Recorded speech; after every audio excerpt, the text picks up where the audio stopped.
Red ഫോർട്ടിൻ്റെ ഉള്ളിൽ കയറാൻ വേണ്ടിയിട്ട് നമ്മുടെ ബാഗും അങ്ങനെ എന്തെങ്കിലും ബാക്ക് പാക്കൊക്കെ ഉണ്ടെങ്കിൽ അവിടെ ലോക്കറിൽ സൂക്ഷിക്കണം എന്ന് പറഞ്ഞു. നമുക്ക് ഉള്ളിലെടുത്തിട്ട് പോകാൻ പറ്റില്ല. അപ്പോൾ നമ്മളവിടെ കുറേ ആൾക്കാരോട് ക്യൂ നിന്നായിരുന്നു. അപ്പോഴാണ് ഇവിടെ 2 ആൾ ഉറങ്ങുന്ന കണ്ടത്. പിന്നെ പറയണ്ടല്ലോ, എല്ലാവരും കൂടി അതിനെ എന്തൊക്കെയോ ഒച്ചപ്പാടാക്കി വിളിക്കുന്നുണ്ടായിരുന്നു. എപ്പോഴാണ് കടി കിട്ടുക നോക്കി നിൽക്കുന്നതായിരുന്നു. പിന്നെ കുറേ ആൾക്കാരുള്ളതുകൊണ്ട് അവർക്ക് കുറച്ചും കൂടി ആവശ്യം കൂടുതലായിരുന്നേ.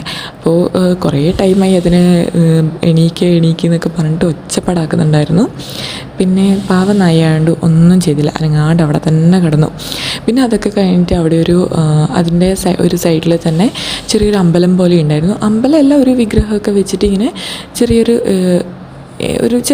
സംഭവം പോലെ. അപ്പോൾ അത് കണ്ടിട്ട് ആസിബേബിക്ക് എങ്ങനെയാണ് പ്രാർത്ഥിക്കേണ്ടതെന്നൊക്കെ നോക്കിയിട്ട് പറഞ്ഞു കൊടുക്കുന്നുണ്ട്.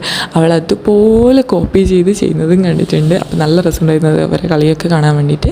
അപ്പോൾ ഇത്രയേ ഉള്ളൂ കേട്ടോ ഇന്നത്തെ വീഡിയോ. അപ്പോൾ എല്ലാവർക്കും ഇഷ്ടമായി ലൈക്ക് ഷെയർ